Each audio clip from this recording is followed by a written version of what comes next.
Everyone, welcome back to our channel my IVF journey पर आप सबका फिर से स्वागत है। आज मैं आपके सामने एक अलग सा टॉपिक लेकर आई हूँ। आज मैं मेरा जो टॉपिक है, वैसे तो आप टाइटल देखकर ही समझ गए होंगे।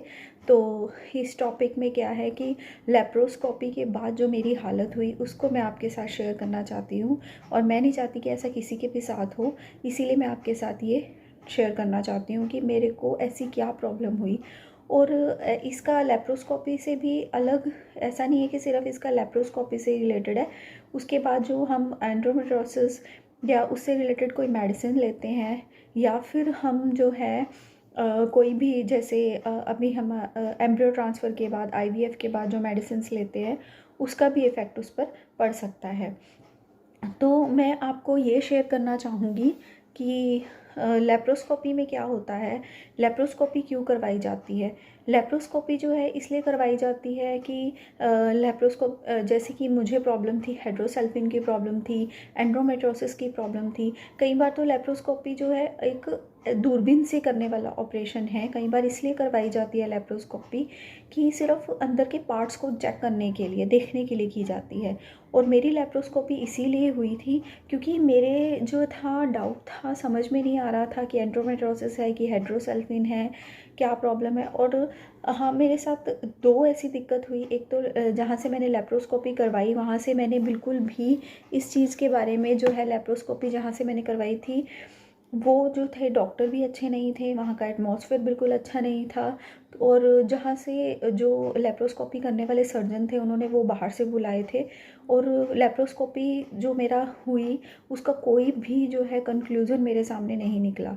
और हाँ, मुझे ये ज़रूर पता चला कि मेरे को हाइड्रोसल्फिन भी है। और मुझे एंड्रोमेट्रोसिस के बारे में तो मुझे अल्ट्रासाउंड में ही पता चल गया था कि मुझे एंड्रोमेट्रोसिस की प्रॉब्लम है।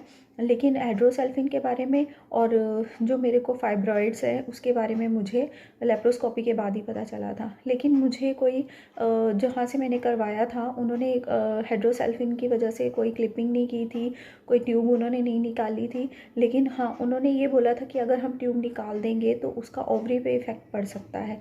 क्योंकि आईवीएफ जब करवाते हैं, जिनको भी हाइड्रोसल्फिन की प्रॉब्लम है और उन्हें लेप्रोस्कोपी बोल दी गई है, और उनको अगर उसको क्लिपिंग करने के लिए बोल रहे हैं या फिर उसको ट्यूब को निकलवाने के लिए बोल रहे हैं, तो आप पहले जो है यही कोशिश कीजिए कि आप जो है, क्योंकि मुझे जो डॉक्टर ने एडवाइस दी थी उनका ये कहना था कि अगर आपको हाइड्रोसल्फिन की प्रॉब्लम है, लेप्रोस्कोपी आपको करवानी है, तो लेप्रोस्कोपी करवाने से पहले आप अपने जो एग है वो फ्रीज़ करवा दीजिए। और अपना जो एम्ब्रियोज तक का जो सारा प्रोसीजर है, जो एम्ब्रियो ट्रांसफ़र से पहले जो प्रोसीजर होता है वो करवा लीजिए। उसके बाद ही लेप्रोस्कोपी करवाइए, क्योंकि उससे क्या होता है कि डॉक्टर ने ये बोला था मुझे कि उससे हमारे जो एग्स होते हैं उस पर इफ़ेक्ट पड़ता है, एग की क्वालिटी पे इफ़ेक्ट पड़ता है। तो लेप्रोस्कोपी में क्या होता है, मेरे साथ क्या हुआ था लेप्रोस्कोपी के वक्त, कि जब मैंने लेप्रोस्कोपी करवाई, क्योंकि मैंने बहुत नज़दीक से करवाई थी लेप्रोस्कोपी, मुझे वो डॉक्टर ने जब सजेस्ट किया आईवीएफ से पहले कि आप लेप्रोस्कोपी करवा लीजिए, तो हम लेप्रोस्कोपी के लिए प्रिपेयर हो गए। उन्होंने मुझे एक दिन का पहले का डेट दे दी थी कि आपको जो है एक दिन पहले एडमिट होना है, और आपकी जो है नाइट में उन्होंने बोला था आई थिंक 9 बजे जो है आपकी लेप्रोस्कोपी होगी। तो उससे पहले बिल्कुल आपको खाली पेट रहना होता है, और खाली कुछ भी खाना पीना नहीं होता है। तो लेप्रोस्कोपी के बाद उन्होंने मुझे कुछ ग्लूकोज वगैरह दिए और कुछ ब्लड टेस्ट वगैरह हुए मेरे, और फिर उसके बाद लेप्रोस्कोपी के लिए वो मुझे ले गए थे। लेप्रोस्कोपी के बाद उन्होंने जो भी प्रोसीजर उन्होंने किया वो आधे 1 घंटे का प्रोसीजर था। उसके बाद उन्होंने बताया मुझे जो भी प्रॉब्लम्स थी, वो मुझे मेरे साथ डिस्कशन किया, और उसके बाद उन्होंने ये नतीजा निकाला था कि आईवीएफ भी आपका नहीं हो सकता, क्योंकि आपकी जो है यूट्रस भी नेक्स्ट वीडियो जो रहेगी वो मेरी इसी से रिलेटेड रहेगी कि यूट्रस जो होते हैं वो भी अलग अलग टाइप के होते हैं। उसका हमारे आईवीएफ पर क्या इफ़ेक्ट पड़ता है और क्या नहीं इफ़ेक्ट पड़ता है, ये भी मैं आपके साथ डिस्कस करूँगी। क्योंकि जो जो मेरे साथ मुझे नहीं लगता कि इनफर्टिलिटी कि जितनी भी प्रॉब्लम है, इनफर्टिलिटी की प्रॉब्लम क्या होती है, पीसीओडी होती है, पीसीओएस होता है, हाइड्रोसेल्फिन होता है, यूट्रस का साइज़ होता है, एंडोमेट्रियम लेयर होती है, और एग की क्वालिटी, एग की एग्स कितने बनते हैं। तो ये सब जो मेरे साथ पॉजिटिविटी हुई और जो मेरे साथ नेगेटिविटी हुई, वो सब मैं आपके साथ शेयर करूँगी, क्योंकि ये सब कुछ मुझे जो है PCOD, PCOS, chocolate cyst, endometriosis, hydrosalpinx और यूट्रस का साइज़ अलग, ये सब कुछ मेरे साथ हो चुका है। और इन सब के बावजूद मैंने आईवीएफ को जो है फर्स्ट अटेम्प्ट में ही सक्सेस हुआ है मुझे। और ऐसा कुछ नहीं है कि इतनी प्रॉब्लम होने के बावजूद भी मैं घर का भी काम करती हूँ, और जो है आईवीएफ में मेरा फर्स्ट अटेम्प्ट में सक्सेस रहा है।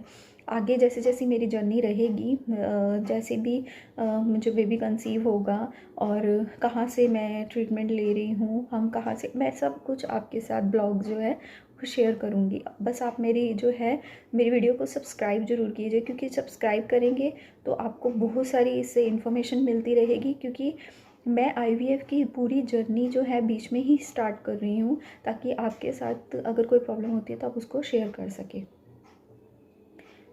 तो जब मैंने लेप्रोस्कोपी करवाई, लेप्रोस्कोपी करवाने के बाद डॉक्टर के वहाँ से हम आ गए थे, उन्होंने मुझे अगले दिन छुट्टी दे दी थी। उसके बाद जो है मेरे को, हाँ, एक प्रॉब्लम हुई थी कि मेरी बैक में प्रॉब्लम हो गई थी, क्योंकि उसमें जो एनेस्थीसिया वगैरह देते हैं, वो एनेस्थीसिया जो था उससे जैसे मैंने आपको बोला कि जब मेरा एग पिकअप हुआ था उस वक्त भी एनेस्थीसिया देते हैं, तो उस वक्त भी मुझे प्रॉब्लम हो गई थी। यही प्रॉब्लम, उसमें क्या होता है कि आपको सिर को नहीं उठाना होता है, और मैंने इस बात का ध्यान नहीं दिया। कुछ मैं टेंशन में आ गई थी, मुझे डॉक्टर ने इतनी बड़ी न्यूज़ दी थी, बहुत ही बैड न्यूज़ थी कि आपको आईवीएफ भी, आपको जो मेरी लास्ट होप थी वो भी ख़त्म हो गई थी।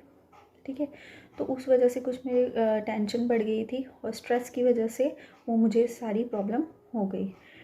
उसके बाद जो मैं आपके साथ मेन प्रॉब्लम डिस्कस करना चाहती हूँ, उसके बाद जो थे मुझे कुछ एंटीबायोटिक्स दिए थे। एंटीबायोटिक्स में क्या हुआ था, एंटीबायोटिक्स देने से वो मेरी जो बॉडी थी वो उसको एक्सेप्ट ही नहीं कर पाई, क्योंकि उसमें जो एंटीबायोटिक्स दिए जाते हैं वो बहुत हाई एंटीबायोटिक्स दिए जाते हैं। जो मेरी जो नस होती है उससे, उसके ज़रिए एंटीबायोटिक्स दिए थे उन्होंने। तो मेरे कहने का मकसद यही है कि फिर एंटीबायोटिक्स देने के बाद उसका मेरी बॉडी पर क्या इफ़ेक्ट पड़ा, उसका मेरी बॉडी पर ये इफ़ेक्ट पड़ा कि मेरी बॉडी पूरी जो थी वो, मैं, अगर आप मानोगे कि अगर मैं एक सर दर्द की भी मेडिसिन खाती थी तो वो भी मेरे को इतनी ज़्यादा सीवियर एलर्जी हो जाती थी उससे। और ये मेरे साथ आईवीएफ प्रेगनेंसी में 3rd मंथ तक रहा है। तो मुझे इतनी सीवियर एलर्जी हो जाती थी उससे कि मेरे जो पूरे फेस पे स्वेलिंग आ जाती थी, मेरी आइज़ के आसपास और लिप्स पे, नोज़ पे, फेस पर, हाथों पे सारे स्वेलिंग आ जाती थी। और वो स्वेलिंग इतनी देखने में इतनी बुरी होती थी, कई बार तो मेरी आँख भी जो थी, आइज़ जो थी वो ओपन भी नहीं होती थी, और लिप्स पे इतनी बुरी सीवियर एलर्जी हो जाती थी। और ये सब जो थी मुझे एंटीबायोटिक की वजह से हुई, और ये मेरे साथ, और मैंने तब भी इस चीज़ को लेकर कुछ मेडिसिन्स खाई।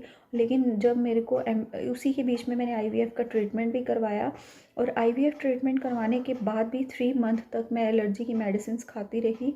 और डॉक्टर, ऐसा नहीं है कि मैंने डॉक्टर से बिना पूछे खाई है, डॉक्टर्स के जो है अकॉर्डिंग ही मैंने प्रिस्क्रिप्शन लिए हैं। उन्होंने ही मुझे सजेस्ट किया कि मुझे कौन सी मेडिसिन खानी चाहिए, कौन सी मेडिसिन नहीं खानी चाहिए। तो वो मेडिसिन जो थी, एलर्जी मुझे कर गई थी। तो मैं आपको इसीलिए ये बताना चाहती थी, ये आपके साथ इसलिए अपनी वीडियो इससे रिलेटेड शेयर करना चाहती थी कि जब भी आप कोई भी ट्रीटमेंट करा रहे हैं, लेप्रोस्कोपी करवा रहे हैं, आईवीएफ करवा रहे हैं, तो किसी अच्छे डॉक्टर से ही आप लेप्रोस्कोपी करवाइए। क्योंकि इसका दवाइयों पर, जो दवाइयाँ दी जाती हैं, जो मेडिसिन्स दी जाती हैं, उसका हमारी बॉडी पर बहुत इफ़ेक्ट पड़ता है, क्योंकि इसकी बहुत हाई डोजेस होती हैं। और जो फिर उसके बाद जो थी, मुझे आईवीएफ करवा लिया था। आईवीएफ में तो आपको मालूम है इंजेक्शन्स भी लगते हैं, मेडिसिन्स भी खाने के लिए दी जाती हैं, तो वो सब मेरे को एलर्जी कर रही थी। और उसी के बीच में मैं अपना आईवीएफ फर्स्ट 3 मंथ जो था उसमें निकालती रही। लेकिन कुछ फिर मुझे एक डॉक्टर ने मुझे एडवाइस दिया, जो जहाँ से मैं मेडिसिन ले रही थी, जहाँ से सॉरी, जहाँ से मैं मेडिसिन ले रही थी, तो उन डॉक्टर ने मुझे सजेस्ट किया कि आपको जो है कोई भी मेडिसिन अगर लेनी है, जैसे आपको मेडिसिन बोल दी जाती है कि ये मेडिसिन आपको दूध के साथ ही लेनी है, तो आप दूध के साथ उसे अवॉइड कीजिए, उसे पानी के साथ ही लीजिए। वैसे तो आप अपने डॉक्टर से कंफर्म करेंगे, लेकिन मैं आपके साथ अपनी बात शेयर कर रही हूँ कि डॉक्टर ने मुझे बोला कि आप दूध के साथ ये मेडिसिन मत लीजिए, ये पानी के साथ लीजिए। फिर हाँ, दूध अगर पीना है तो उसके आधे घंटे बाद आप जो है वो दूध ले सकते हैं। उसके बाद जो है मेडिसिन के बारे में उन्होंने मुझे ये बताया कि कोई भी मेडिसिन जो है एक साथ इकट्ठी नहीं लेनी है। जैसे डॉक्टर आपको बताएगा उसी के अकॉर्डिंग मेडिसिन आपको लेनी है। हर एक मेडिसिन में आपको गैप रखना है। कुछ भी आप मेडिसिन ले रहे हैं, डॉक्टर की प्रिस्क्रिप्शन के बिना आप कोई भी मेडिसिन मत लीजिए। और अगर आपको आईवीएफ में कंसीव हो गया है तो भी आप कोई भी मेडिसिन डॉक्टर से पूछे बिना मत लीजिए, कोई भी इंजेक्शन मत लीजिए। जो जो वो प्रिस्क्राइब करते हैं वो जो लेना है आपको। और आईवीएफ जब हमारा एम्ब्रियो ट्रांसफ़र हो जाता है तो उसके बाद वो एक इमरजेंसी किट हमें बना के देते हैं। वो इमरजेंसी किट हमें तब यूज़ करनी होती है जब हमें कोई ब्लीडिंग की प्रॉब्लम हो जाती है या हमें कोई ऐसी एलर्जी की प्रॉब्लम हो जाती है, तो वो हमें किट में वो पहले से वो हमें इमरजेंसी किट बना कर देते हैं, उसको हम यूज़ कर सकते हैं। तो मेरे कहने का मकसद यही है कि जितना हो सके आप एक अच्छे डॉक्टर को चूज़ कीजिए, एक एमडी डॉक्टर को चूज़ कीजिए, एक उनकी व्यूज़ चेक कीजिए, उनका अंदर का जो है स्टाफ, एटमॉस्फेयर, डॉक्टर के बात करने का तरीका, बिहेव, तो ये सब चेक कीजिए। जहाँ से मैंने लेप्रोस्कोपी करवाई थी वो जो है डॉक्टर का बिहेव भी अच्छा नहीं था, वो डॉक्टर के बात करने का तरीका बिल्कुल भी अच्छा नहीं था। और जो था उन्होंने जो भी ट्रीटमेंट किया, उनका जो प्रूफ देने का तरीका या उनका कुछ डॉक्यूमेंट कंप्लीट करने का, कुछ भी ऐसा उन्होंने मेरे साथ सही नहीं किया, जिसकी वजह से मुझे बहुत ज़्यादा प्रॉब्लम हुई। और मैंने इतनी प्रॉब्लम फेस की लेप्रोस्कोपी में, क्योंकि ना तो मेरी क्लिपिंग हुई थी, ना कुछ ऐसा कुछ उन्होंने किया था कि उन्होंने कोई ट्यूब निकाली हो या कोई क्लिपिंग की हो, ऐसा कुछ भी नहीं किया था। इसी में ही मेरे को जो है एलर्जी की भी प्रॉब्लम हो गई। उन्होंने पता नहीं कैसे कैसे जो है वर्डिंग का यूज़ किया कि आपको ये प्रॉब्लम होगी, आपको बेबी नहीं होगा, आपको अडॉप्ट करना पड़ेगा, आप बाहर से अडॉप्ट कर लीजिए। ये तो ऐसी ऐसी बातें उन्होंने बोली। तो ऐसे डॉक्टर के चक्कर में बिल्कुल भी मत पड़िए, सस्ते के चक्कर में मत पड़िए, हमें बहुत नज़दीक पड़ रहा है इस चक्कर में मत पड़िए। जितना हो सके कोशिश कीजिए, क्योंकि पैसा तो देखो आईवीएफ में लगता ही है, ठीक है। तो ये आपको अपना फाइनेंशियल पहले से प्रिपेयर होकर चलना है और एक अच्छे डॉक्टर के पास ही आपको अपना ट्रीटमेंट करवाना है, ठीक है। तो आज जो था मैं आपके साथ इतना ही शेयर करना चाहती थी। अगर आपको मेरी वीडियो पसंद आई है तो इसे लाइक कीजिए, शेयर कीजिए और कमेंट करना मत भूलिएगा। अगर आपकी कोई प्रॉब्लम है तो आप मेरे साथ शेयर कर सकते हैं, मैं आपके कमेंट का जवाब देने की पूरी कोशिश करूँगी। और मेडिसिन से रिलेटेड अगर मैं आपको कोई बता रही हूँ तो ये मेडिसिन्स जो हैं वो आप अपने डॉक्टर से ही कन्फर्म कीजिए। मैं सिर्फ जो आपके साथ वही शेयर कर रही हूँ जो मेरे साथ हुआ है। और मेरे ये सब बताने का मकसद यही रहता है कि वो आप कुछ भी करने से पहले अवेयर हो जाए, ठीक है।